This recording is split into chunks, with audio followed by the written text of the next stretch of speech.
Hello, my name is Glenn Dyer, and you are watching a Dyer-Situation. Today I'm seeing the fifth wave. It's January. This is based on a book or something. Probably like a book trilogy or something.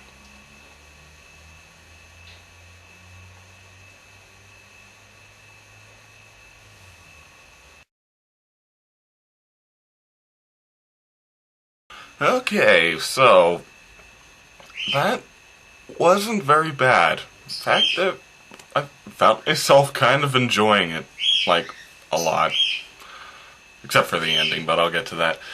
Yeah, it has issues. It's not perfect, but it's entertaining. Especially the beginning, like, I don't know, you see our main character, and she's just kind of average lady, girl, and then just shit starts happening from alien bastards. So first those alien bastards wipe out our technology with a fucking EMP, and they start calling it the first wave. My main problem with this movie is the fact that people in this world have really stupid naming choices. It's the first wave, and then the second wave was earthquakes, the third wave was disease, and then the fourth wave was sending down agents, and the fifth wave is still those agents, just slightly different. That was kind of confusing. The fourth and the fifth are determined. And also the fact that the aliens in this movie are referred to as the others. Really? Aliens have actually invaded. Like, they have a giant Independence Day, actually, no, it reminded me more of District 9, but have a giant-ass spaceship in the sky, and you decide to call them the others? That's stupid. Why on earth, just got invaded by aliens, would you decide to name your first contact aliens the others? That's stupid. But, whatever. Just roll with it. I guess the author of the books probably just wanted an original name, just to make this person's alien stand out from other aliens. And yeah, for a while it was good. It was just this girl, just a lot of different shit happens to her, and then she just has this one goal in mind, and she's got to toughen up to do it, and, you know, I like it. And then it just starts to fall apart in the end. It starts to act a little more like the host, which isn't a good thing. It was already starting to, because the aliens were inhabiting human bodies and in order to kill us off. Although, I'll give it credit, these aliens make a lot more sense than the host aliens. They didn't just overpower us with the power of togetherness and nothing else. They had a whole human extinction plan going on here, so I don't know, I guess the theory makes sense, but that's about it. But yeah, then it starts to get a little bit more like the host, because she runs into this alien, this person who's, what alien? Apparently he's like a sleeper agent, so he's this alien disguised as human, and when he awoke he started killing people, but then he saw her, and then he realized that love is a real thing, and that it's so powerful, and you can use it to overpower everyone. Jesus Christ. That started giving me a headache, I'm not gonna lie. It was so good up till that point, then it started getting like, oh jeez, this is Stephanie Meyer now. I don't know, did Stephanie Meyer wrote this? I don't think she did. But yeah, then and then an action scene came by, like these two other aliens, two other others, whatever, started attacking him because, like, he was out of his bounds or whatever, and he barely manages to defeat both of them, which is, I think is kind of realistic. Apparently these aliens, when they inhabit human bodies, they also get, like, Twilight vampire powers because they're jumping 6 feet in the air and throwing people across the room and stuff. Very silly, but I don't know, I guess that's just what they can do. And he barely manages to defeat them. He's almost dead. Yeah, I think I'm gonna have to go into spoilers for this one.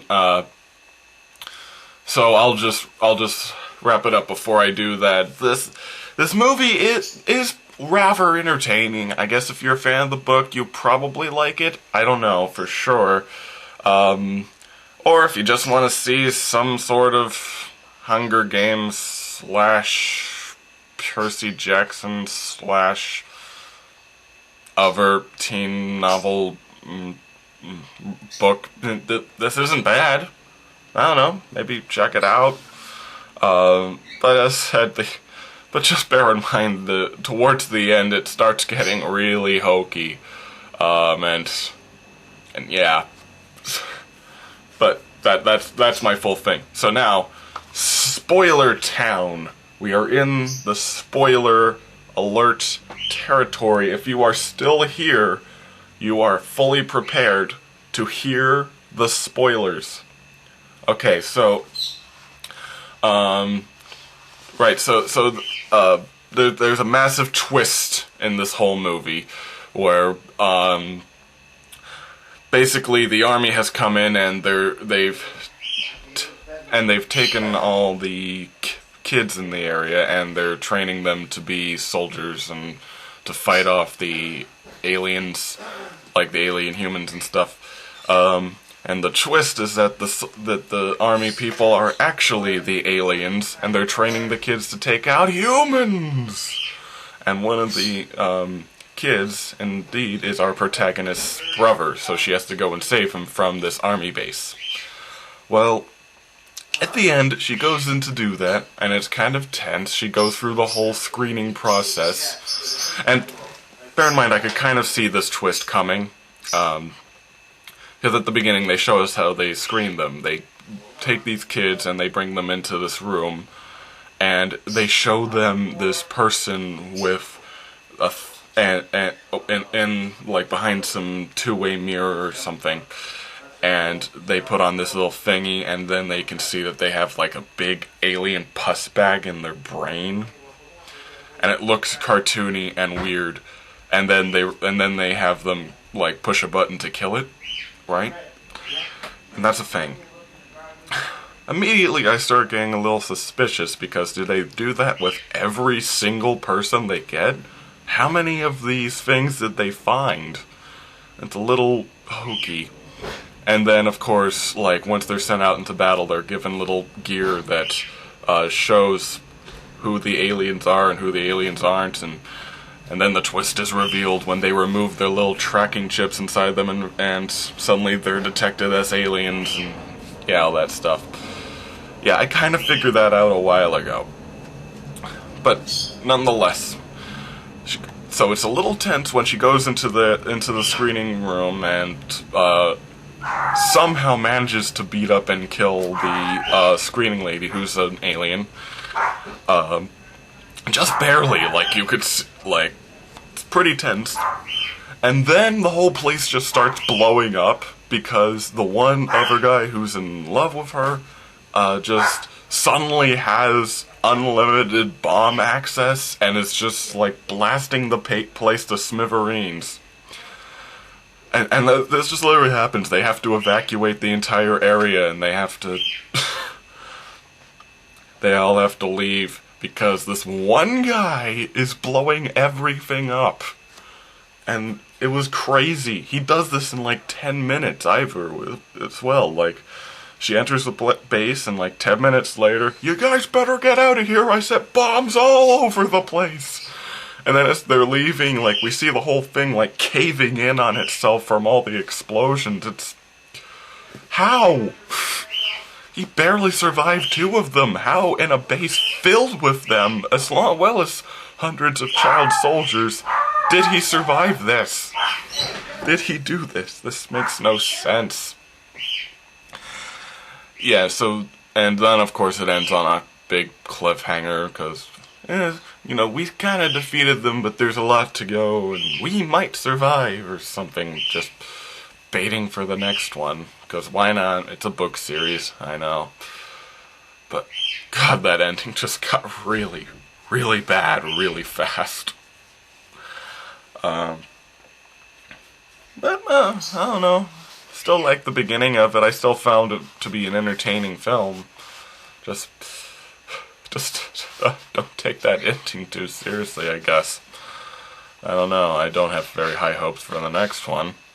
And yeah. So, until next time, I'm Glenn Dyer, and you have been watching A Dire Situation.